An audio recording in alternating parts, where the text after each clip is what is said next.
안녕하세요. 가족 이야기입니다. 시청자 여러분, 만약 월연금이 200만 원뿐인 시부모님께서 어느 날 갑자기 시누이에게 40억짜리 최고급 아파트를 사주셨다고 하면 믿으시겠습니까? 그런데 그 아파트의 대출 채무자가 바로 당신의 이름으로 되어 있다면요. 이건 그저 단순한 가정의 이야기가 아닙니다. 한순간의 선택으로 40억의 빚더미에 앉을 뻔했던 한 여자의 기막힌 사연인데요.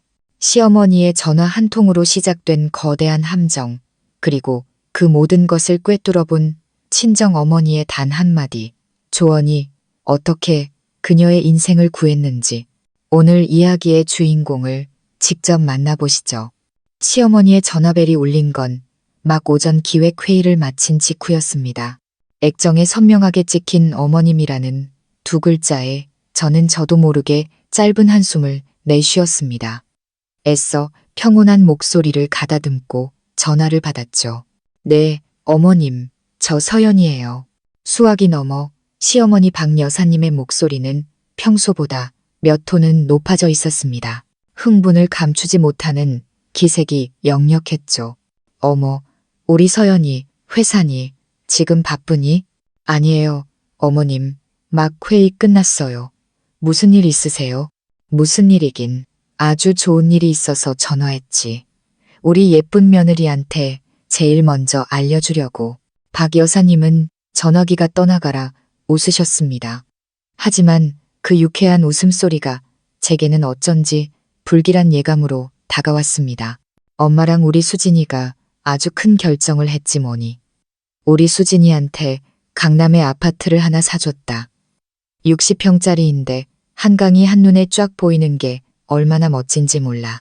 나중에 주말마다 너희 부부도 놀러와서 같이 고기도 구워 먹고 하면 얼마나 좋겠니. 저는 순간 할 말을 잃었습니다. 강남, 한강뷰, 60평 아파트. 그 단어들이 조합된 가격은 제가 감히 상상할 수도 없는 천문학적인 숫자였습니다.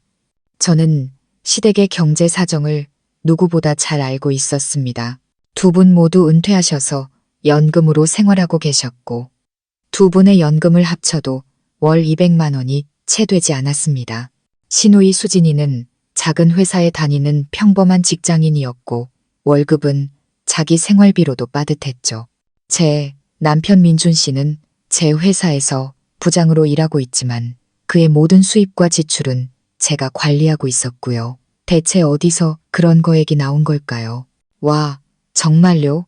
어머님, 수진이 정말 좋겠네요. 축하드려요. 그렇게 큰 아파트면 가격이 엄청나게 비싸지 않아요? 저는 최대한 자연스럽게 물었습니다. 에이, 돈이, 뭐 대수니? 우리 수진이가 이제 번듯한 집도 있으니 시집만 잘 가면 되지. 그건 그렇고 지금 바로 그 아파트 분양 사무실로 좀 와야겠다. 엄마랑 수진이가 너 기다리고 있어. 너 와서 집도 한번 구경하고 마지막으로 처리할 서류가 좀 남았거든. 서류요? 제가 왜 필요해요? 심장이 조금씩 빠르게 뛰기 시작했습니다. 가족인데 당연히 와서 증인으로 서명이라도 해줘야지. 안 그러니. 얼른 와. 다들 너 기다리고 있다. 엄마 끊는다. 박 여사님은 제게 더 물어볼 틈도 주지 않고 전화를 끊어버렸습니다. 저는 까맣게 변한 휴대폰 화면을 보며 깊은 생각에 잠겼습니다. 40억에 가까운 아파트, 시댁 식구들이 그만한 돈을 가지고 있을 리가 만무했습니다. 그렇다면 대체 돈은 어디서 났을까요? 저를 재촉하는 시어머니의 다급한 목소리는 의심을 더욱 키웠습니다. 남편에게 전화를 걸어봤지만 계속 통화 중이었습니다. 불길한 예감은 점점 더 커져만 갔죠. 저는 그곳에 가야만 했습니다. 대체 시댁 식구들이 무슨 일을 꾸미고 있는지 제 눈으로 직접 확인해야 했으니까요. 무거운 마음으로 강남의 그 주상복합 아파트를 향해 차를 몰았습니다. 1층에 위치한 분양 사무실은 눈부시게 화려했습니다. 통유리 너머로 시원한 에어컨 바람이 느껴졌죠. 안으로 들어서자 시어머니와 시누이가 최고급 소파에 다리를 꼬고 앉아있는 모습이 보였습니다. 그 옆에는 단정한 유니폼 차림의 상담 직원이 서 있었고요. 저를 발견한 박 여사님이 환하게 웃으며 손짓했습니다. 어머, 우리 며느리 왔구나. 이리 와 앉아라. 수진이도 자리에서 일어나 저를 쳐다보는데 그 눈빛에는 의기양양함과 함께 무언가를 떠보는 듯한 기색이 섞여 있었습니다. 오늘 두 사람의 옷차림은 평소와는 완전히 달랐습니다. 박 여사님은 값비싸 보이는 비단 한복을 곱게 차려입고 진주 목걸이를 하고 계셨고, 수진이는 제가 보기에도 100만 원은 좋게 넘어 보이는 명품 원피스를 입고 있었습니다. 전 재산을 털어 집을 산 사람이라기보다는 마치 자신의 영지를 시찰하러 온 여왕님들 같았죠. 안녕하세요, 사모님. 말씀 많이 들었습니다. 이쪽에 앉으시죠. 상담 직원이 제게 정중하게 인사했습니다. 회장님과 아가씨께서 A동 2501호는 이미 꼼꼼하게 다 둘러보셨습니다. 전망이 정말 최고입니다. 이제 은행 대출 서류 절차만 마무리하면 됩니다. 대출이요? 저는 시어머니를 돌아보며 미간을 찌푸렸습니다. 어머님, 대출은 왜요? 아이고, 우리가 일단 계약금만 낸 상태라서 말이다. 나머지는 은행에서 대출을 좀 받아야지.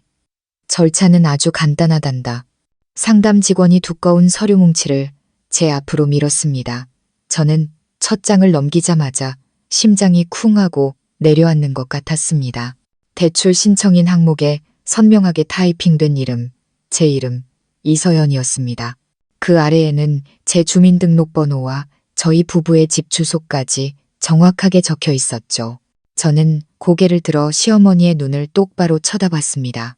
어머님, 왜 대출 받는 사람이 제 이름으로 되어 있는 거죠? 박 여사님의 입가에 걸려있던 미소가 순간 굳어졌지만 그녀는 금세 태연한 표정을 되찾았습니다.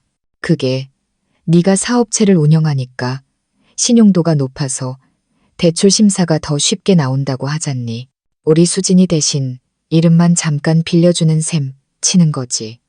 나중에 매달 이자랑 원금은 민준이랑 수진이가 알아서 낼 테니 너한테는 아무 피해 안 가게 할게. 피해 안 가게 한다고요? 저는 어이가 없어서 웃음이 터져나올 뻔했습니다. 어머님, 이건 20년간 갚아야 할 30억 원짜리 대출이에요. 어떻게 잠깐 도와주는 거라고 말씀하실 수 있으세요? 그리고 계약금 10억은 대체 어디서 그런 큰 돈이 나셨어요? 그건 내가 평생 모은 돈에다가 친척들한테 조금씩 빌려서 겨우 마련했지. 박 여사님이 당황하며 말을 더듬는 순간 문득 한 가지 사실이 떠올랐습니다. 2주 전쯤 남편 민준 씨가 회사에 급하게 자금이 필요하다며 저희 부부 공동 계좌에서 10억을 인출했던 일이었습니다. 저는 남편을 철석같이 믿었기에 더는 묻지 않았었죠. 등골을 타고 서늘한 기운이 흘렀습니다.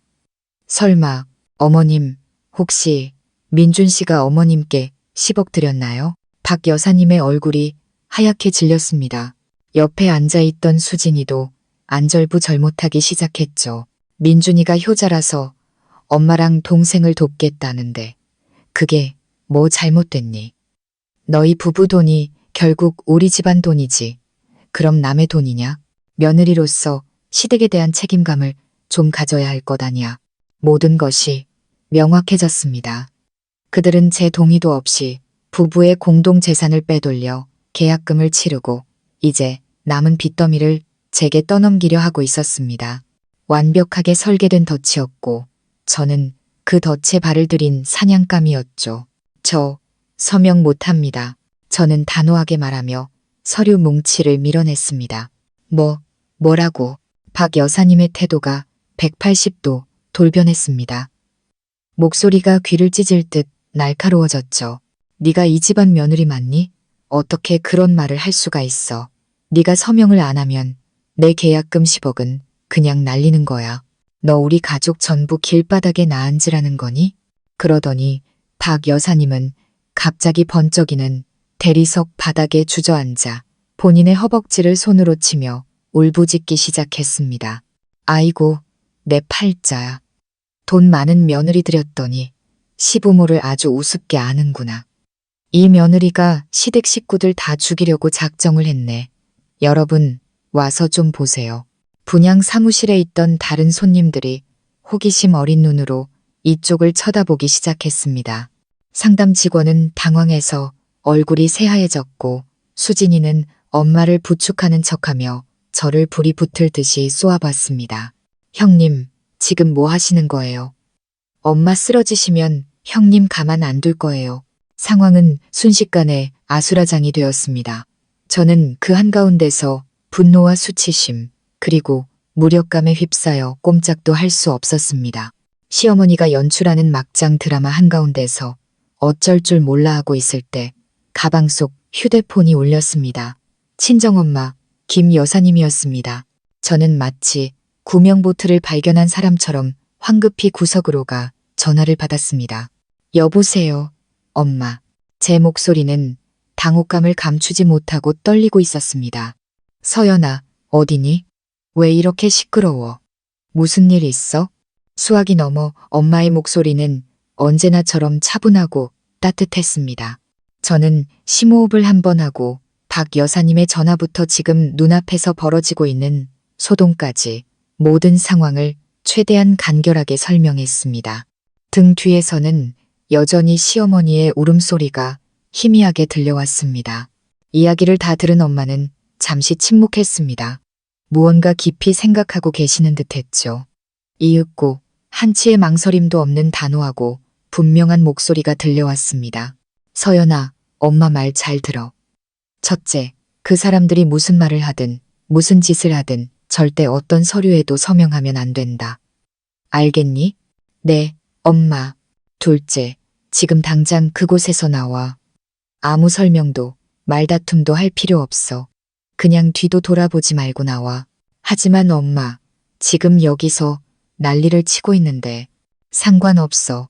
거긴 공공장소야. 그 사람들이 너한테 함부로 못해. 넌 무조건 거기서 나와야 해. 그리고 셋째, 이게 가장 중요해. 엄마는 힘주어 말씀하셨습니다. 집에 도착하자마자 컴퓨터든 휴대폰이든 켜서 내 명의로 된 VVIP 카드 전부, 그리고 남편이랑 같이 쓰는 공동 계좌까지 모조리 지급 정지 신청을 해. 단 1원도 인출되거나 결제되지 않도록 싹 다 막아버려. 지금 당장 해야 해. 저는 엄마의 지시에 할 말을 잃었습니다. 제가 생각했던 것보다 훨씬 더 단호한 조치였습니다.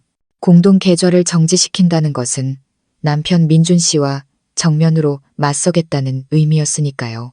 하지만 엄마의 목소리에서 저는 상황이 더 이상 물러설 수 없을 만큼 심각하다는 것을 깨달았습니다. 산전수전 다 겪으신 엄마는 어쩌면 제가 남편에 대한 미련 때문에 미처 보지 못했던 거대한 음모의 본질을 꿰뚫어 보고 계셨던 겁니다. 네, 엄마, 알겠어요. 엄마 말씀대로 할게요. 그래, 어서 그렇게 해. 나머지는 엄마가 있으니 걱정 말고 지금 당장 집으로 가. 전화를 끊자 마치 새로운 힘이 온몸에 솟아나는 것 같았습니다. 조금 전까지 저를 짓누르던 혼란과 두려움은 사라지고 그 자리에 냉철한 결단력이 들어섰습니다. 저는 신우이의 외침과 시어머니의 커져가는 울음소리를 뒤로 한 채 한마디 말도 없이 출입문을 향해 걸어나갔습니다. 이 문을 나서는 순간 제 결혼 생활은 다시는 예전으로 돌아갈 수 없으리라는 것을 직감했습니다. 하지만 그렇게 하지 않으면 저는 시댁 식구들이 파놓은 끝없는 탐욕의 늪에 빠져 허우적거리게 될 거라는 것도 알고 있었습니다. 엄마의 말이 제가 나아가야 할 길을 명확하게 보여주었습니다. 집으로 차를 몰고 가는 내내 손이 미세하게 떨렸습니다. 두려움 때문이 아니라 치밀어 오르는 분노 때문이었습니다. 남편 민준 씨에 대한 분노가 제 온몸을 휘감았습니다. 그는 저를 속였고 가족들과 공모하여 제 피와 땀이 섞인 돈을 빼돌렸습니다. 제가 수년간 그에게 바쳤던 사랑과 신뢰는 처참하게 짓밟렸습니다. 집에 도착하자마자 저는 노트북을 켰습니다. 인터넷 뱅킹에 접속해 엄마가 시킨 대로 제 이름으로 발급된 VVIP 카드들을 하나씩 정지시켰습니다. 제 성공과 노력의 상징이었던 그 카드들이 차례로 잠겼습니다. 그리고 마지막으로 부부 공동 계좌에 지급 정지를 신청했습니다. 10억이 빠져나가고 몇백만 원밖에 남지 않은 잔고를 보니 심장이 도련해지는 듯 아팠습니다. 그것은 단순히 돈이 아니었습니다. 그건 배신 그 자체였습니다. 저는 고요한 거실에 앉아 그를 기다렸습니다. 민준 씨는 곧 돌아올 것이고 우리 두 사람의 정면 대결은 피할 수 없었습니다. 1시간쯤 지났을까 민준 씨가 꽤 즐거운 표정으로 집에 들어섰습니다. 하지만 싸늘한 표정으로 거실 소파에 앉아있는 저를 보자 그의 얼굴에서 미소가 싹 사라졌습니다. 서연아, 퇴근했어. 왜 방에 안 올라가고 앉아요. 할 얘기가 있으니까. 제 차가운 말투에 민준 씨는 걸음을 멈칫했습니다. 왜 그래? 무슨 일 있어? 우리 공동 계좌에 있던 10억 어디 갔어요? 저는 단도직입적으로 물었습니다. 민준 씨는 순간 당황하며 시선을 피했습니다. 아, 그건 전에 말했잖아. 회사 자금 유통 때문에 필요해서 썼다고. 자금 유통. 저는 씁쓸하게 비웃었습니다. 아니면 어머니랑 수진이한테 강남 40억짜리 아파트 계약금으로 보태주려고 쓴 거 아니고요. 민준 씨는 화들짝 놀라며 얼굴이 새하얘졌습니다. 어떻게 그걸? 알다마다요. 방금 그 분양 사무실에서 오는 길이니까 어머니랑 수진이는 나보고 남은 대출금 30억까지 내 이름으로 받으라고 하던데요. 어때요? 당신네 가족 계획 정말 완벽하지 않아요? 더 이상 변명할 수 없게 되자 민준 씨는 고개를 숙였습니다. 하지만 그는 잘못을 인정하는 대신 변명을 늘어놓기 시작했습니다. 미안해. 당신한테 미리 말 못해서. 하지만 어머니도 연세가 많으시고 수진이도 시집갈 나이가 됐잖아. 난 그냥 가족들을 돕고 싶었을 뿐이야. 나중에 내가 천천히 다시 채워 넣으려고 했어. 돕는다고요? 아내 돈을 몰래 빼돌리고 아내를 속이고 아내에게 엄청난 빚을 떠넘기는 게 당신이 가족을 돕는 방식이에요? 당신 눈에 나는 뭐예요? 당신 집안의 현금 인출기예요? 분노를 참지 못한 제 목소리가 높아졌습니다. 그렇게 하지 마. 민준 씨도 언성을 높였습니다. 공동 계좌에서 쓴 돈이잖아. 내 돈이기도 하다고. 당신은 내 아내고 우리 가족을 돕는 건 당연한 일이야. 왜 그렇게 계산적으로 굴어? 돈은 당신이 더 많이 벌면서 그렇게 이기적이야. 이기적이라는 두 글자가 비수처럼 제 심장에 밝혔습니다. 저는 우리 두 사람이 풍족한 삶을 살 수 있도록 밤낮 없이 일하며 사업을 일궜습니다. 그와 그의 가족에게 단 한 번도 무언가를 아까워한 적이 없었습니다. 그런데 이제 와서 저를 이기적이라고 말하다니 그동안 억눌려왔던 모든 분노와 상처가 한꺼번에 폭발했습니다. 우리의 싸움은 점점 더 격해졌고 행복하다고 믿었던 결혼 생활에 돌이킬 수 없는 균열이 생겨났습니다. 우리의 언쟁이 최고조에 달했을 때 현관문 초인종이 미친 듯이 울리기 시작했습니다. 견고한 철문을 부술 듯한 기세였죠. 그리고 그와 함께 시어머니의 분노에 찬 고함이 들려왔습니다. 이서연, 너 당장 문 열지 못해. 이게 무슨 짓이야. 저와 민준 씨는 동시에 입을 다물었습니다. 그가 애원하는 눈빛으로 저를 쳐다봤습니다. 엄마랑 수진이가 온 것 같아. 당신이 문 좀 열어줘. 내가 왜요? 들어와서 나한테 욕하고 돈 내놓으라고 윽박지르게 하려고요. 아니야. 그냥 걱정돼서 오셨을 거야.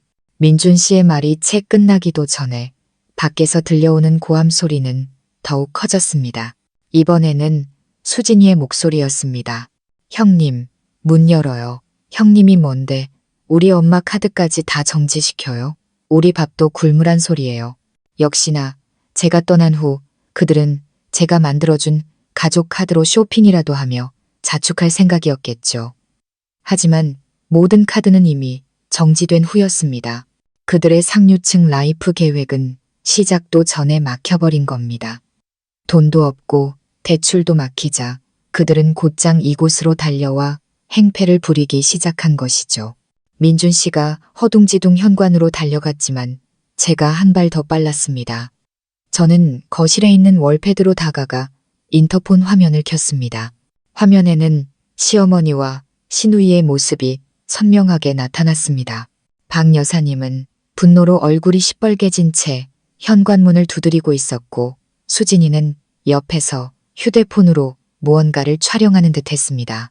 너문 안 열면 내가 동네 사람들 다 불러 모아서 며느리가 시어머니한테 어떻게 하는지 똑똑히 보여줄 테다. 박 여사님이 악을 썼습니다.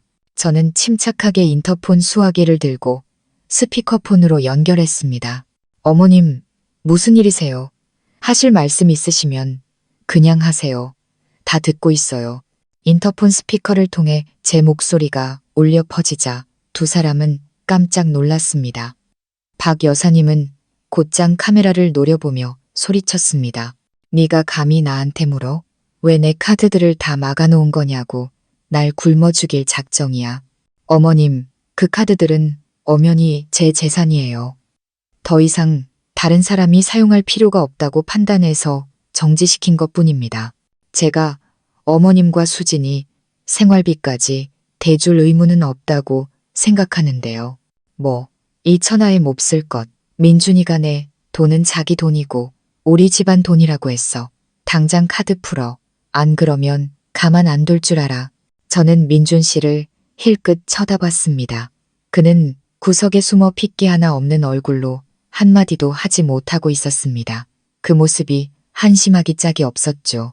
저는 다시 인터폰에 대고 차갑고 단호하게 말했습니다. 두 분 그냥 돌아가세요. 저는 문도 열어드리지 않을 거고 카드도 다시 풀어드릴 생각 없습니다. 여기서 계속 소란 피우시면 공공질서 문란 행위로 경찰에 신고하겠습니다. 저는 말을 마친 뒤 제 휴대폰을 꺼내 녹음 기능을 켜고 그 화면을 인터폰 카메라에 비춰주었습니다. 방금 전까지 두 분이 하신 모든 말씀과 행동 전부 녹음되었습니다. 이를 더 크게 만들고 싶으시면 저도 기꺼이 동참해드리죠. 박 여사님과 수진이는 얼어붙었습니다. 제가 이렇게까지 강경하게 나올 줄은 몰랐던 모양입니다. 박 여사님이 무언가 더 말하려 했지만 수진이가 엄마의 팔을 끌어당기며 귓속말을 했습니다. 더 이상 소란을 피워봤자 불리한 증거만 남길 뿐이라는 것을 깨달았겠죠.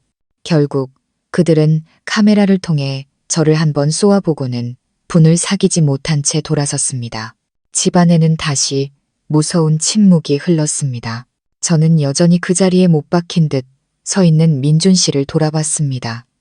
이제 우리 사이에는 단순한 균열이 아니었습니다. 결코 메울 수 없는 깊고 어두운 심연이 자리 잡고 있었습니다. 시어머니와 시누이가 돌아간 후 집안의 공기는 더욱 무겁게 가라앉았습니다. 민준 씨는 제 눈을 마주치지 못하고 조용히 방으로 올라가 문을 닫아버렸습니다. 넓은 거실에 홀로 남겨진 저는 깊은 외로움과 공허함을 느꼈습니다. 방금 전의 싸움에서 이긴 것은 저였지만 마음은 전혀 기쁘지 않았습니다. 수년간 공들여 쌓아온 결혼이라는 성이 한순간에 무너져 내렸으니까요. 저는 떨리는 손으로 엄마에게 전화를 걸었습니다. 수화기 너머로 서연아, 엄마다 하는 따뜻한 목소리가 들리는 순간 제 강인함은 모두 무너져 내렸습니다. 저는 아이처럼 흐느끼며 방금 있었던 모든 일을 엄마에게 털어놓았습니다. 알겠다, 우리 딸. 울지 말고 문단속 잘하고 집안에 꼼짝 말고 있어. 엄마가 지금 바로 갈게.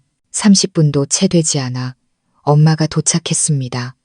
현관문을 열고 들어서는 엄마를 보자 저는 기댈 곳을 찾은 아이처럼 달려가 엄마 품에 안겼습니다. 엄마는 제 등을 부드럽게 토닥여 주셨습니다. 그 눈빛에는 딸에 대한 안쓰러움과 함께 흔들림 없는 굳건함이 담겨 있었습니다. 이제 그만 울어라, 딸. 일이 이 지경까지 왔으니 확실하게 매듭을 지어야지. 민준이는 어디 있니? 2층 방에 있어요. 넌 여기 거실에서 기다리고 있어. 엄마는 혼자 위층으로 올라가셨습니다. 저는 초조한 마음으로 소파에 앉아 기다렸습니다. 다행히 언쟁이나 고함 소리는 들리지 않았습니다. 오직 숨막히는 침묵만이 흘렀죠. 15분쯤 지났을까 엄마가 내려오셨습니다. 그 뒤를 넋이 나간 표정의 민준 씨가 따라 내려왔습니다. 엄마는 제 맞은편에 앉아 민준 씨를 똑바로 쳐다보며 또렷하게 말씀하셨습니다. 민준 군, 자네와는 이야기가 끝났네. 이제 내 딸 앞에서 다시 한번 확인해주게. 자네가 공동계좌에서 빼간 10억, 자네 어머니께 수진양 아파트 계약금으로 전부 드린 거 맞나? 민준 씨는 고개를 푹 숙인 채 기어들어가는 목소리로 대답했습니다. 네, 맞습니다. 좋아. 엄마는 고개를 끄덕였습니다. 그럼 나도 분명히 말해두지. 그 돈의 절반은 내 딸 서연이의 돈이야. 자네와 결혼하기 전부터 서연이가 피땀 흘려번 재산이라고. 자네는 서연이 동의도 없이 그 돈을 마음대로 가져갔어. 그건 명백한 재산 횡령이야. 그리고 자네 가족은 그 돈으로 집을 사고 내 딸에게 빚까지 떠넘기려고 했지. 그건 사기 행위고 자네 가족에게 일주일의 시간을 주겠네. 그 안에 10억을 서연이 계좌로 다시 입금해. 그러지 않으면 내가 가진 모든 증거를 가지고 법적으로 대응하겠네. 그때는 자네뿐만 아니라 자네 어머니와 여동생도 법적 책임을 피하지 못할 거야. 민준 씨는 온몸을 떨며 엄마를 쳐다봤습니다. 그 눈에는 공포가 가득했습니다. 그는 엄마가 빈말을 하는 사람이 아니라는 것을 잘 알고 있었습니다. 엄마는 한 번 한다면 하는 분이셨죠. 서연이는 당분간 우리 집에서 지내면서 생각할 시간을 가질 거야.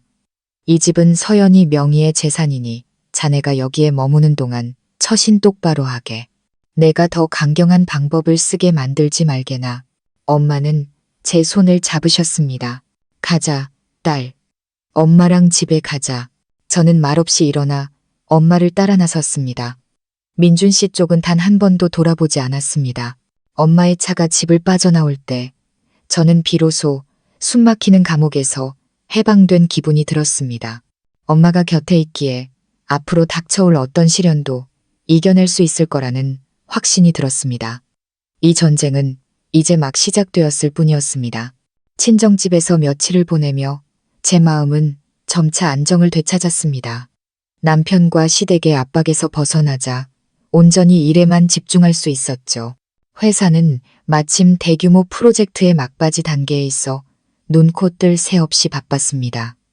저는 일부러 일에 몰두하며 사적인 감정을 생각할 틈을 만들지 않았습니다. 하지만 시댁의 침묵이 오래가지 않으리라는 것을 알고 있었습니다. 그리고 제 예상은 틀리지 않았습니다. 어느 날 오후 제가 파트너사와 중요한 회의를 하고 있을 때 비서가 새하얗게 질린 얼굴로 뛰어들어왔습니다. 대표님, 큰일 났어요. 빨리 나와보셔야 해요. 저는 미간을 찌푸리며 파트너사에게 양해를 구하고 밖으로 나갔습니다. 1층 로비에 도착하자 제 눈앞에 믿을 수 없는 광경이 펼쳐졌습니다. 시어머니와 시누이가 로비 한복판에 주저앉아 머리를 풀어헤치고 옷이 다 구겨진 채로 서럽게 울고 있었습니다. 저희 회사 직원들과 건물 입주사 직원들이 그들 주위를 둘러싸고 수군거리고 있었죠. 아이고, 세상 사람들 좀 보세요. 내 며느리가 이렇게 큰 회사 사장인데 시어머니를 이렇게 대접합니다. 남편을 집에서 내쫓고 늙은 시어머니는 거들떠 보지도 않아요. 제가 하도 답답해서 한마디 하려고 찾아왔더니 만나주지도 않고 경비를 시켜서 저를 내쫓으려고 합니다. 박 여사님은 마치 연극 배우처럼 울부짖으며 사람들에게 하소연했습니다. 수진이도 눈물을 뚝뚝 흘리며 엄마의 말을 거들었죠. 우리 형님 정말 너무해요. 시동생은 도와주지도 않으면서 저희 엄마 용돈 카드까지 다 끊어버렸어요. 저희 엄마는 몸도 편찮으신데 약 사드실 돈도 없어요. 형님이 우리 가족을 다 말려 죽이려고 해요. 그들은 완벽한 피해자 연기를 펼쳤습니다. 사정을 모르는 사람들은 저를 비난과 동정의 눈빛으로 쳐다보기 시작했습니다. 몇몇은 휴대폰을 꺼내 동영상을 찍기도 했죠. 이것이 바로 대중 앞에서 저를 망신주고 여론의 압박으로 저를 굴복시키려는 그들의 계산된 계략이라는 것을 깨달았습니다. 하지만 그들은 사람을 잘못 봤습니다. 저는 더 이상 과거의 순종적인 며느리가 아니었으니까요. 저는 깊게 숨을 들이마시고 경비원들에게 뒤로 물러서라는 신호를 보낸 뒤 침착하게 그들을 향해 걸어갔습니다. 어머님, 수진아, 여기서 지금 뭐 하는 거예요? 제 목소리는 그들의 울음소리를 뚫고 로비 전체에 선명하게 울려 퍼졌습니다. 제가 나타나자 박 여사님은 더 큰 소리로 울부짖었습니다. 저기 저 여자 좀 보세요. 저 냉혈한 같은 얼굴 좀 보라고요. 네가 감히 나한테 물어. 네가 시댁에 한 짓을 생각하면 부끄럽지도 않니? 저는 그녀의 눈을 똑바로 쳐다본 뒤 호기심 어린 눈으로 우리를 둘러싼 군중을 향해 말했습니다. 어머님께서 제가 불효를 저질렀다고 하시네요. 그럼 제가 구체적으로 어떤 불효를 저질렀는지 여기 계신 모든 분들 앞에서 한번 말씀해 주시겠어요? 너 내 동생 집 사주는데 대출 서명도 안 해주고 내 카드도 끊어버리고 친정으로 가출까지 했잖아. 그게 불효가 아니고 뭐니? 저는 희미하게 미소를 지었습니다. 아, 그러세요? 마침 저도 어머님과 수진이에게 궁금한 게 몇 가지 있었는데 잘 됐네요. 저는 휴대폰을 꺼내 예전 분양 사무실에서 녹음했던 파일을 열었습니다. 그리고 스피커 볼륨을 최대로 키웠습니다. 민준이가 효자라서 엄마랑 동생을 돕겠다는데 그게 뭐 잘못됐니? 너희 부부 돈이 결국 우리 집안 돈이지. 그럼 남의 돈이냐? 며느리로서 시댁에 대한 책임감을 좀 가져야 할 것 아니야? 박 여사님의 날카로운 목소리가 로비 전체에 울려 퍼졌습니다. 그 뒤를 이어 저와의 대화 내용과 그녀의 막무가내식 소동까지 그들의 재산 강탈 음모가 적나라하게 드러났습니다. 수군거리던 사람들은 순간 조용해졌습니다.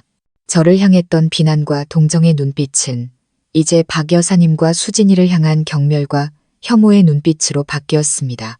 두 사람의 얼굴은 시뻘겋게 달아올랐다가 새하얗게 질렸습니다. 제가 그런 확실한 증거를 가지고 있을 줄은 꿈에도 몰랐던 겁니다. 저는 녹음을 끄고 그들을 쳐다보며 여전히 침착한 목소리로 말했습니다. 어머님, 수진아, 여기 계신 모든 분들이 다 들으셨을 겁니다.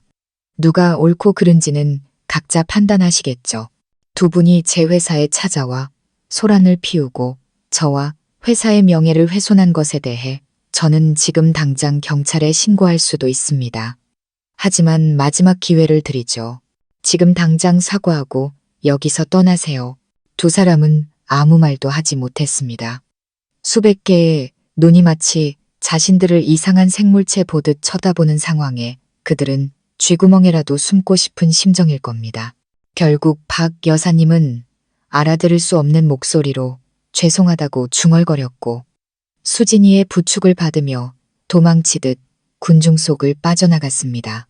그들의 막장 연극은 완벽한 실패로 끝났습니다. 회사 소동 이후 시댁은 한동안 잠잠했습니다. 공개적인 망신주기 전략이 통하지 않는다는 것을 깨달았겠죠. 민준 씨에게서 몇 번 전화와 문자가 왔지만 내용은 늘 판에 밝힌 사과와 돌아와 달라는 부탁뿐이었습니다. 저는 일절 답하지 않았습니다. 지금 제게 침묵은 가장 단호한 대답이었으니까요. 저는 잠시 평화가 찾아왔다고 생각했습니다. 하지만 그들의 비열함과 잔인함을 너무 얕봤던 모양입니다. 어느 주말 아침 제가 엄마와 함께 집에 있는데 낯선 번호로 전화 한 통이 걸려왔습니다. 수화기 너머에서는 다급한 여성의 목소리가 들려왔습니다. 제 어머니 김 여사님께서 아침 운동을 하러 공원에 나갔다가 오토바이에 치여 지금 응급실로 실려가고 있다는 내용이었습니다. 심장이 멎는 것 같았습니다. 저는 미친 듯이 병원으로 달려갔습니다. 엄마는 병상에 누워 오른쪽 다리에 깁스를 하고 계셨습니다. 의사는 발목뼈에 금이 갔지만 다행히 생명에는 지장이 없다고 했습니다. 하지만 한동안은 꼼짝없이 누워 있어야 한다고 했죠. 엄마의 말에 따르면 공원에서 걷고 있는데 젊은 남자가 탄 오토바이가 일부러 뒤에서 강하게 부딪혔다고 했습니다.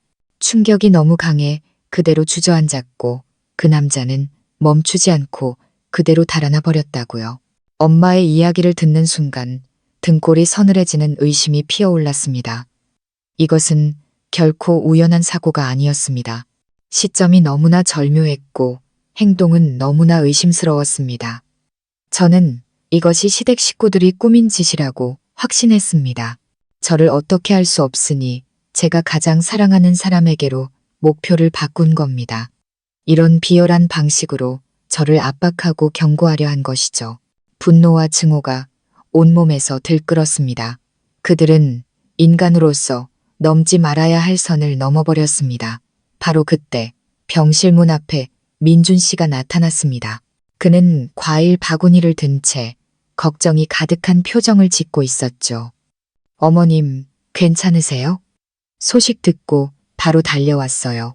저는 불꽃이 튀는 눈으로 그를 쏘아봤습니다. 당신이 여기 왜 와? 누가 당신더러 우리 엄마라고 부르래? 민준 씨는 제 태도에 당황하며 굳어버렸습니다.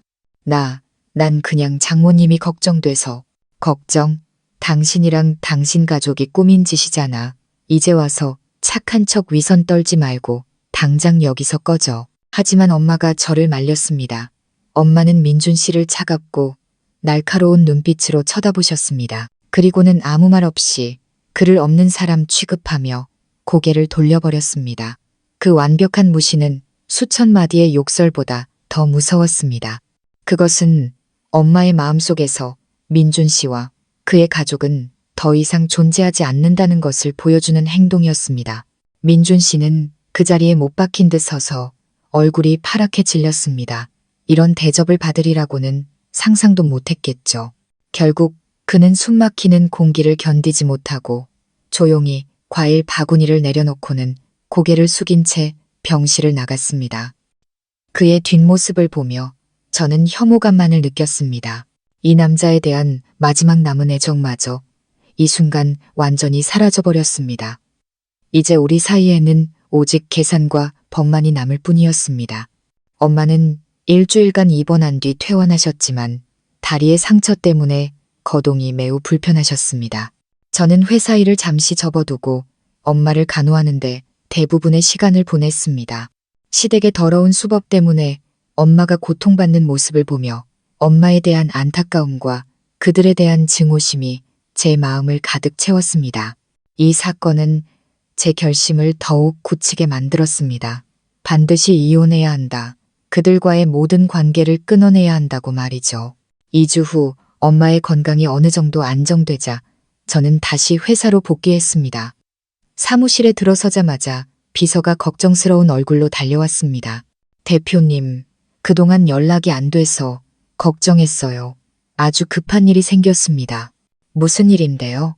싱가포르 파트너사와 계약한 신규 프로젝트 원본 계약서가 사라졌습니다.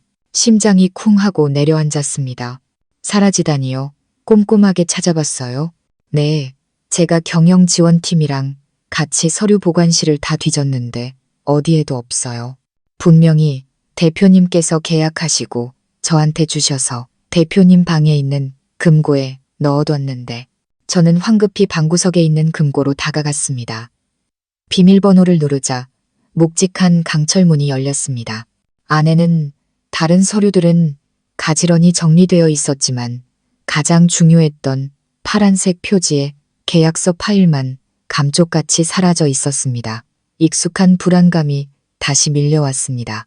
이 금고는 저와 민준 씨만이 아는 이중 비밀번호와 제 지문으로 열립니다. 제가 엄마를 간호하느라 자리를 비운 사이에도 민준 씨는 계속 회사에 출근했습니다. 제 사무실 열쇠도 그가 가지고 있었죠. 머릿속이 복잡해졌습니다. 이 계약서는 우리 회사의 사활이 걸린 가장 큰 프로젝트의 성공 여부를 결정하는 그야말로 핵심적인 문서였습니다. 만약 경쟁사의 손에 들어간다면 그 결과는 상상할 수도 없었습니다. 대체 왜 사라진 걸까요? 설마 민준 씨가 바로 그때 휴대폰이 울렸습니다. 모르는 번호였습니다. 잠시 망설이다 전화를 받았습니다. 여보세요. 수화기 너머에서 잠시 침묵이 흐르더니 익숙하면서도 일부러 낮게 깔아 위협적으로 들리게 만든 목소리가 들려왔습니다. 안녕하세요, 형님. 저 수진이에요. 심장이 멎는 것 같았습니다. 원하는 게 뭐지? 저는 애써 침착함을 유지했습니다. 형님, 똑똑하시잖아요. 수진이가 비웃었습니다. 형님이 지금 뭘 찾고 있는지, 그게 지금 저한테 있다는 거 대충 짐작하셨을 텐데요. 네가 훔쳐갔구나. 훔쳤다니 말이 좀 험하네요. 민준 오빠가 저 좀 도와준 것뿐이에요. 형님이 그렇게 꽁꽁 숨겨두니까 그렇죠. 분노의 주먹이 절로 쥐어졌습니다. 역시나 민준 씨가 자기 동생의 이런 파렴치한 짓에 동조한 것이었습니다. 그들은 이제 더 이상 거리낄 것이 없었습니다. 얼마를 원해? 저는 단도직입적으로 물었습니다. 역시 말이 통하시네요. 저도 대화가 통하는 사람이랑 이야기하는 게 좋아요. 그렇게 많지는 않아요. 현금으로 20억. 그리고 조건이 하나 더 있어요. 이혼할 때 형님은 빈손으로 나가야 해요. 어떤 재산 분할도 요구하면 안 돼요. 그렇게만 해주시면 계약서는 안전하게 형님 품으로 돌아갈 거예요. 만약 그렇지 않으면 어떻게 할 건데? 그럼 이걸 형님네 경쟁사에 팔아야죠. 듣자 하니 그쪽에서는 훨씬 더 비싼 값을 쳐준다고 하던데요. 그때가 되면 형님은 계약서뿐만 아니라 회사 전체를 날리게 될걸요. 잘 생각해 보세요. 수진이는 말을 마치고 전화를 끊었습니다. 저는 여전히 휴대폰을 쥔 채 방 한가운데 우두커니 서 있었습니다. 그들은 단순히 돈만 원하는 게 아니었습니다. 제가 피와 땀으로 일군 제 인생 자체를 송두리째 빼앗으려 하고 있었습니다. 그들의 탐욕과 악랄함은 제 상상을 초월했습니다. 그들은 계약서만 손에 넣으면 제 모든 것을 쥐고 흔들 수 있다고 생각했던 겁니다. 수진이의 협박 전화 이후 저는 놀랍게도 혼란스럽기보다는 오히려 차분해졌습니다. 아마도 상황이 최악으로 치닫자 더 이상 두려워할 것이 없어진 모양입니다. 저는 의자에 앉아 눈을 감고 머릿속 생각을 정리했습니다. 수진이와 민준 씨는 저를 벼랑 끝으로 몰았다고 생각하겠지만 저처럼 치열한 비즈니스 세계에서 살아남은 사람이 모든 달걀을 한 바구니에 담지 않는다는 사실을 그들은 몰랐습니다. 저는 마음을 가다듬고 다른 휴대폰을 꺼내 수진이에게 다시 전화를 걸었습니다. 물론 통화 녹음 버튼을 누르는 것을 잊지 않았죠. 왜요, 형님? 벌써 마음의 결정이 끝났어요. 돈은 준비됐고요. 수진이는 의기양양한 목소리로 전화를 받았습니다.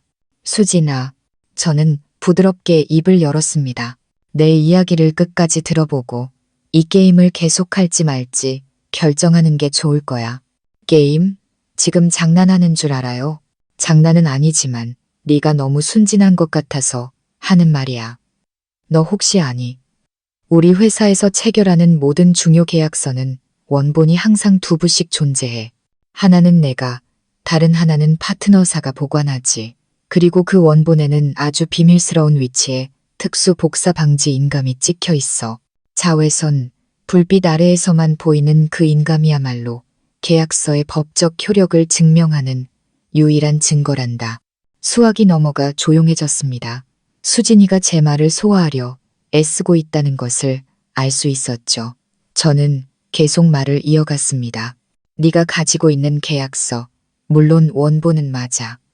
하지만 그 특수인감이 없으면 그건 그냥 비싼 종이 조각에 불과해.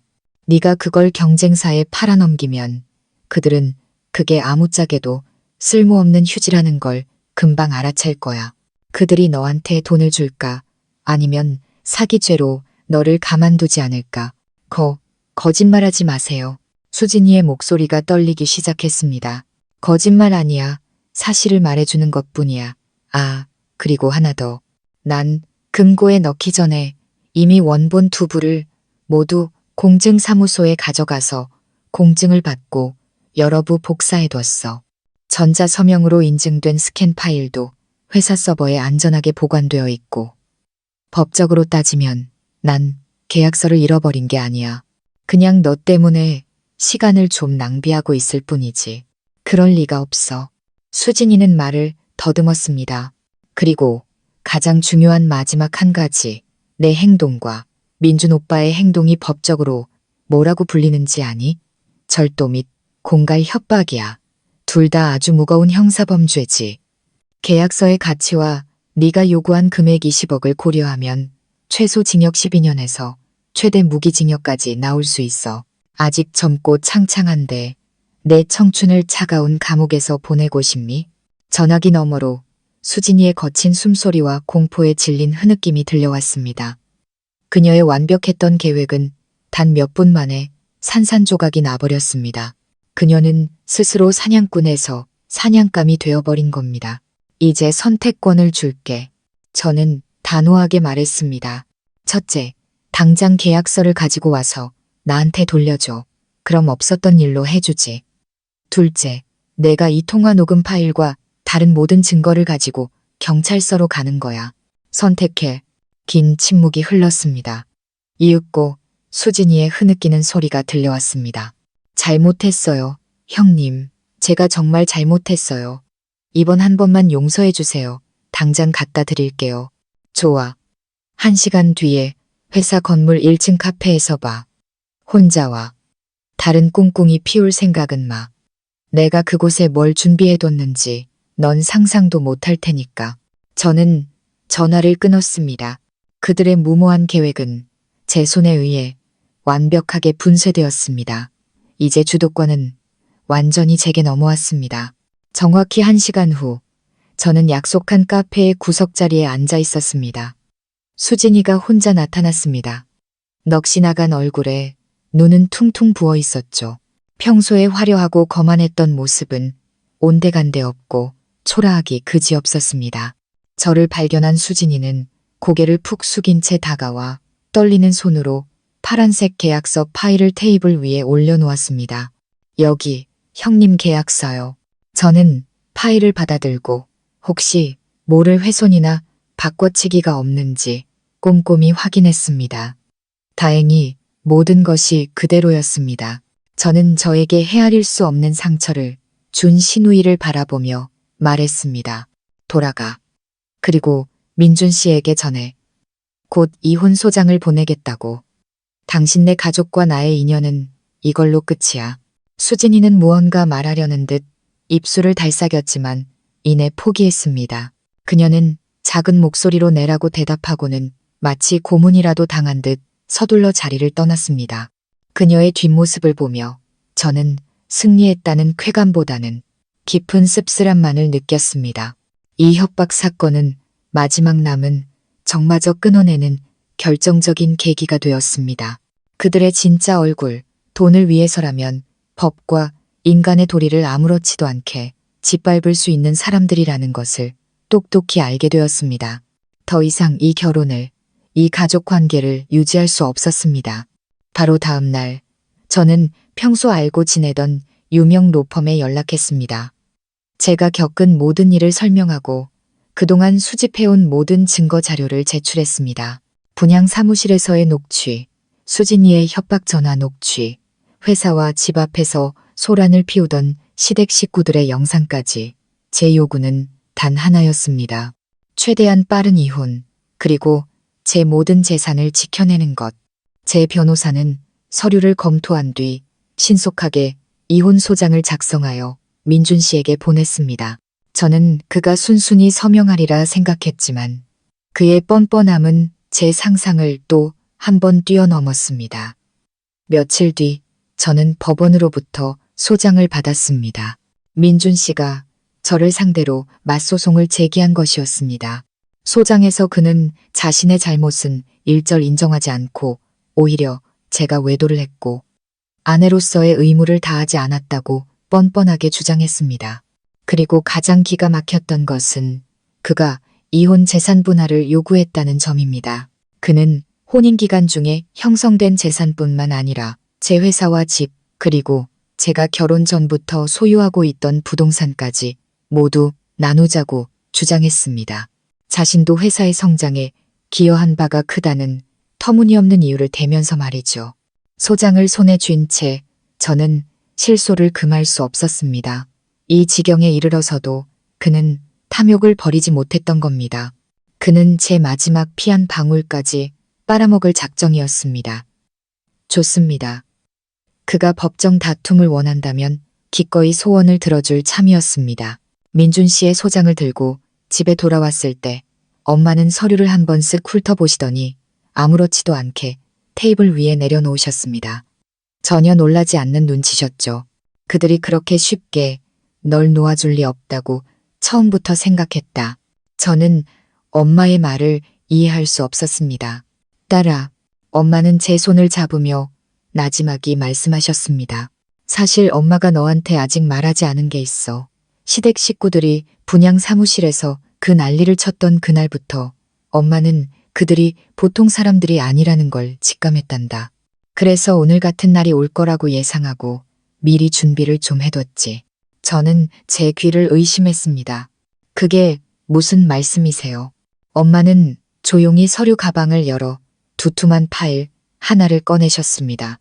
그 안에는 민준 씨와 그 가족에 대한 모든 정보가 담겨 있었습니다. 엄마는 이미 오래전부터 시내 최고의 변호사이자 오랜 친구인 분과 믿을 만한 금융 전문가에게 연락해 그들에 대한 모든 정보를 수집하고 계셨던 겁니다. 제가 항상 집안일만 하시는 평범한 주부라고 생각했던 엄마가 저보다 훨씬 더 멀리 내다보고 계셨던 거죠. 네가 억울한 일을 당하게 둘 수는 없잖니. 그런데 우리가 찾아낸 사실은 엄마가 상상했던 것보다 훨씬 더 끔찍하더구나. 한번 보렴. 저는 떨리는 손으로 파일을 열었습니다. 첫 장에는 민준 씨가 지난 몇 년간 시어머니와 시누이에게 몰래 송금한 내역뿐만 아니라 정체불명의 계좌로 거액을 이체한 기록들이 빼곡히 적혀 있었습니다. 그 옆에는 민준 씨의 서명이 담긴 수억 원대의 불법 도박 빈문서가 첨부되어 있었습니다. 그는 제게 거짓말을 하고 회사 돈에까지 손을 대며 도박에 빠져 있었던 겁니다. 다음 장은 더욱 충격적이었습니다. 바로 시어머니 박 여사님의 연금 계좌 거래 내역서였습니다. 민준 씨는 어떻게든 어머니를 설득해 그녀의 노후 자금 대부분을 몰래 빼돌려 온라인 도박에 탕진했던 겁니다. 박 여사님이 그토록 자랑스러워했던 효자 아들은 사실 자기 어머니의 마지막 남은 돈까지 뜯어내는 페류나였습니다. 그리고 가장 결정적인 증거는 제가 친정으로 온 뒤 엄마가 몰래 저희 집에 설치해둔 CCTV 영상이었습니다. 영상에는 민준 씨가 한밤중에 낯선 열쇠 수리공을 데려와 제 서재에 있는 금고를 열려고 시도하는 장면이 고스란히 담겨 있었습니다. 바로 계약서가 들어있던 그 금고였죠. 금고가 열리지 않자 그는 분노에 차 집안의 물건들을 부수기까지 했습니다. 저는 파일을 덮었습니다. 온몸이 차갑게 식는 것 같았습니다. 민준 씨가 이기적이고 나약한 사람이라는 건 알았지만 속부터 이렇게까지 썩어 문드러진 인간일 줄은 몰랐습니다. 이제 알겠니, 딸아? 우리 손에 이 모든 게 있어. 넌 아무것도 두려워할 필요가 없어. 하늘의 그물은 넓고 성기지만 결코 놓치는 법이 없단다. 악한 일을 저지른 자들은 반드시 대가를 치르게 되어 있어. 저는 엄마를 끌어안고 눈물을 쏟았습니다. 하지만 그 눈물은 나약함의 눈물이 아니었습니다. 감사함과 감동의 눈물이었습니다. 저는 다가올 법정 싸움에서 결코 혼자가 아니라는 것을, 제 곁에는 엄마와 정의가 함께한다는 것을 깨달았습니다. 재산 분할 요구가 뜻대로 되지 않자 시댁 식구들은 마지막이자 가장 비열한 수단인 언론 플레이를 시작했습니다. 제가 명예와 평판을 중요하게 생각하는 여성 기업인이라는 점을 악용한 것이죠. 제 명예를 더럽히면 제가 회사에 미칠 영향을 두려워해 그들의 요구를 들어줄 것이라고 생각한 겁니다. 어느 날 아침 저는 몇몇 황색 언론의 일면에 제 이름이 대문짝만하게 실린 것을 보게 되었습니다. 성공 후 조강지처와 시댁을 벌인 비정한 여성 CEO, 수천억대 이혼 소송의 진실, 잔인한 아내와 불쌍한 시댁 같은 자극적인 제목의 기사들이었죠. 내용은 전부 날조된 이야기였습니다. 그들은 저를 성공을 위해 민준 씨를 이용하고 모든 것을 얻자마자 그와 그의 가족을 무일푼으로 내쫓은 야심가로 묘사했습니다. 박 여사님과 수진이는 제 불효와 잔인함에 대해 눈물로 호소하는 비련의 피해자로 둔갑해 있었죠. 기사들은 순식간에 온라인 커뮤니티로 퍼져나갔고 저를 향한 수많은 악성 댓글이 달렸습니다. 회사와 제 개인 휴대폰은 하루 종일 괴롭힘 전화로 울려댔습니다. 그날 아침 제가 회사 정문에 도착했을 때 수많은 기자들이 제 차를 둘러쌌습니다. 카메라 플래시가 쉴 새 없이 터졌고 마이크들이 차창 너머로 저를 향했습니다.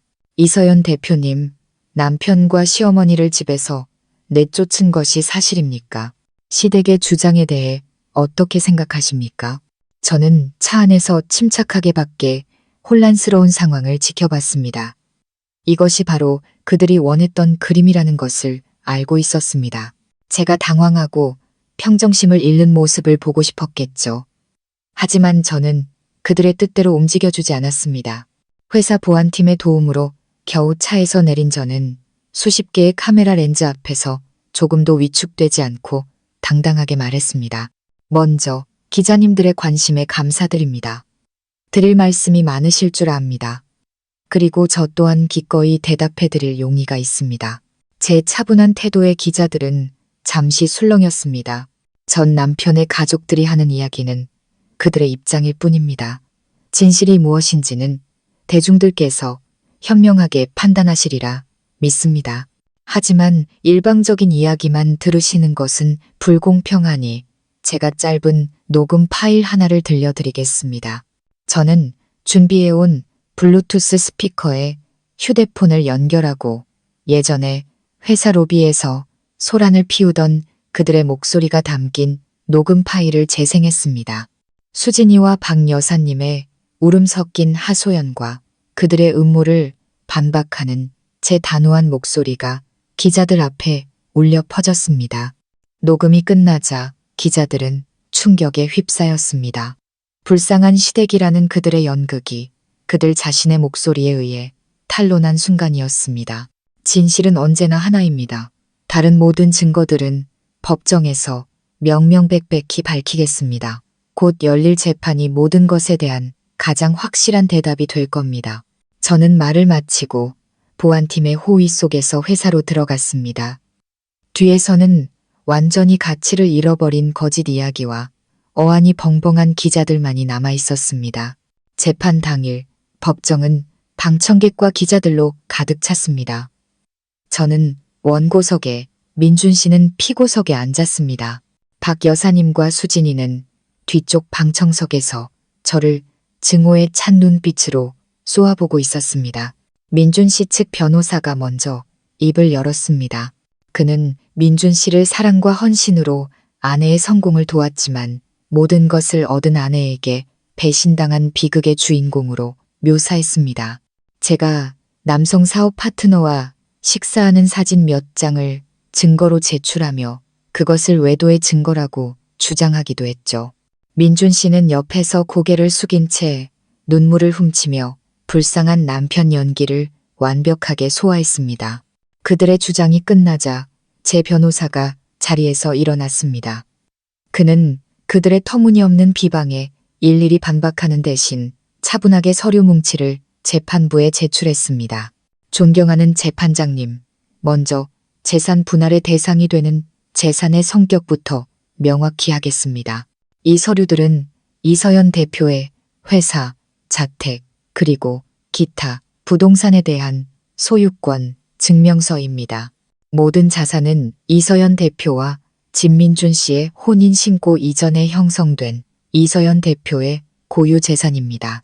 따라서 현행법상 이혼 시 재산 분할 대상에 해당하지 않습니다. 민준 씨, 즉 변호사가 민준 씨의 기여를 주장하며 반박했지만 제 변호사는 미소를 지으며 또 다른 서류 뭉치를 꺼내 들었습니다. 진민준 씨의 기여에 대해서도 저희는 아주 구체적인 증거를 가지고 있습니다. 이것은 진민준 씨가 회사에서 근무하는 동안 받은 급여 및 성과급 내역입니다. 그리고 이것은 부부 공동 계좌의 거래 내역입니다. 보시다시피 진민준 씨는 지난 수년간 공동 계좌에서 거액의 돈을 지속적으로 인출하여 본인의 어머니와 여동생에게 송금했습니다. 총액은 수십억 원에 달합니다. 이는 기여가 아닌 명백한 공동재산 유용 행위입니다. 법정안이 술렁이기 시작했습니다.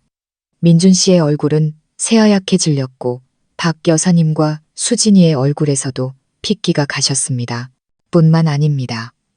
이 돈의 상당 부분은 불법 도박 자금으로 사용되었습니다. 저희는 진민준 씨의 도박 빚을 증명하는 모든 서류를 확보했습니다. 심지어 진민준 씨는 자신의 친어머니의 노후연금까지 몰래 빼돌려 도박에 탕진했습니다. 변호사의 말은 법정 한가운데 터진 폭탄과도 같았습니다. 모든 시선이 민준 씨와 박 여사님에게 쏠렸습니다. 박 여사님은 아들을 믿을 수 없다는 듯 쳐다보며 그 얼굴은 경악에서 깊은 고통으로 변해갔습니다. 재판은 잠시 휴정되었고 저는 책상에 머리를 밟고 어깨를 떨고 있는 민준 씨의 모습을 보았습니다. 그의 연극은 서서히 막을 내리고 있었습니다. 휴정 후 재판은 극도의 긴장감 속에서 재개되었습니다. 제 변호사는 엄숙한 표정으로 자리에서 일어나 법정의 대형 스크린에 영상을 띄울 준비를 했습니다. 존경하는 재판장님, 지금부터는 피고인들의 명백한 형사법 위반 행위에 대한 증거를 공개하겠습니다. 먼저 재생된 것은 수진이의 협박 전화녹음 파일이었습니다. 현금 20억, 그리고 이혼 시 재산 포기를 요구하는 그녀의 목소리가 법정 전체에 울려 퍼졌습니다. 수진이는 방청석에서 고개를 숙인 채 온몸을 떨었습니다. 하지만 진수진 양은 혼자 행동하지 않았습니다. 누가 그녀가 계약서를 훔치는 것을 도왔을까요? 변호사의 말이 끝나자 스크린에 영상이 재생되었습니다. 바로 민준 씨가 한밤중에 열쇠 수리공을 데리고 와 제 금고를 열려고 시도하는 CCTV 영상이었습니다. 그의 모든 범죄 행각이 적나라하게 드러나는 순간이었습니다.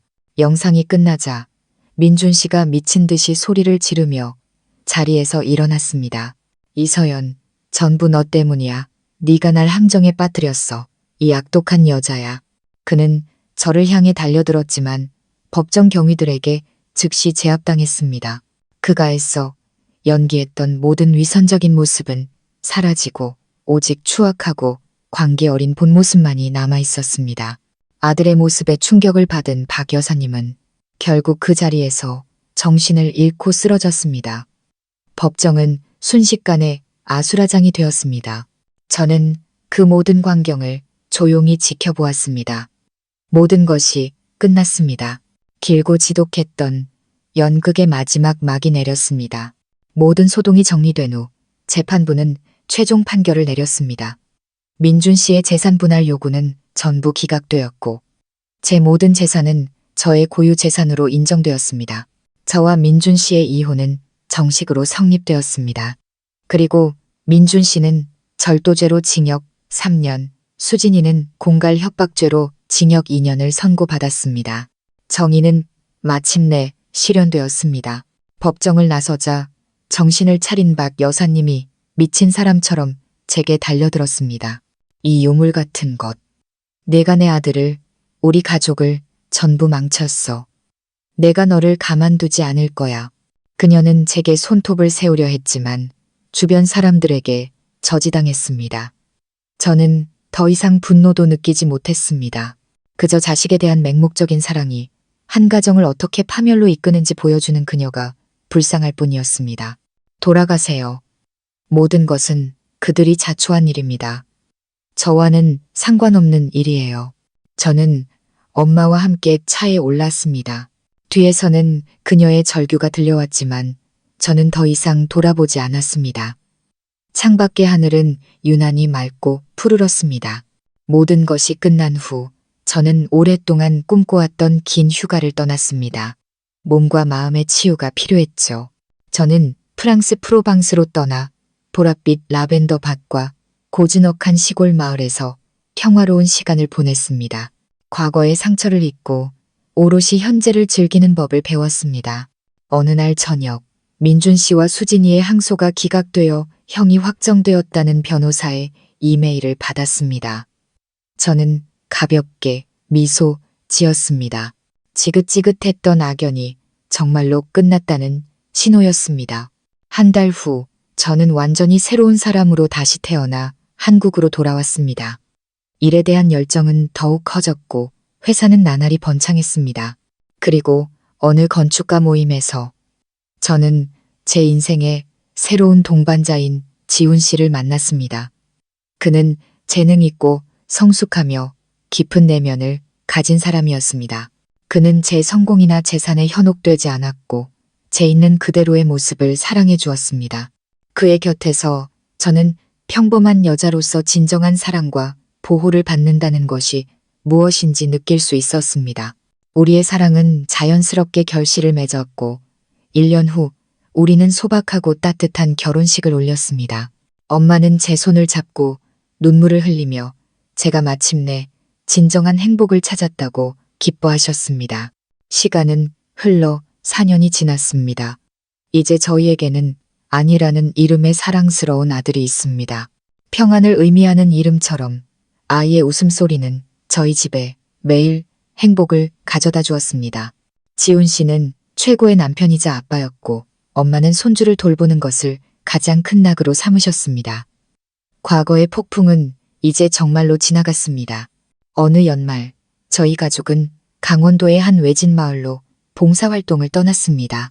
그곳에서 아이들과 어르신들에게 선물을 나눠주던 중 저는 한쪽 구석에서 저희를 말없이 바라보고 있는 한 초라한 여인을 발견했습니다. 남루한 옷차림에 햇볕에 그을려 깡마른 얼굴, 화려했던 과거의 모습과는 너무나도 달랐지만 저는 그녀가 수진이라는 것을 한눈에 알아볼 수 있었습니다. 그녀 역시 저를 알아본 듯 저와 눈이 마주치자 화들짝 놀라며 인파 속으로 사라졌습니다. 그녀가 왜 이곳에 저런 모습으로 있는지 알 수 없었지만 더 이상 궁금하지도 않았습니다. 미움도 경멸도 이제는 아무런 감정도 남아있지 않았습니다. 그날 밤 남편 지훈 씨가 저를 뒤에서 안으며 조용히 물었습니다. 오늘 전 남편의 동생을 만난 거지? 아직도 마음이 아파? 저는 그의 품에 기댄 채 고개를 저었습니다. 아니요, 전혀, 그냥 인생은 참 공평하다는 생각이 들었어요. 선한 씨앗을 뿌린 사람은 달콤한 열매를 거두고 악한 씨앗을 뿌린 사람은 쓴 열매를 거두는 법이니까요. 제게 달콤한 열매는 바로 당신과 우리 아니에요. 지훈 씨는 저를 더 꽉 안아주었습니다. 저는 제 자신이 자랑스러웠습니다. 진흙탕을 스스로의 힘으로 헤쳐나와 마침내 저만의 푸른 하늘을 찾아낸 제 자신이 말이죠. 과거는 이제 그저 희미한 기억이자 교훈일 뿐입니다. 저의 현재와 미래는 바로 제 곁에 있는 이 남자와 제 품에서 잠든 사랑스러운 아들입니다. 이것이야말로 제 인생의 가장 찬란한 아침이자 진정한 행복이었습니다. 오늘 이야기는 우리에게 교훈을 줍니다.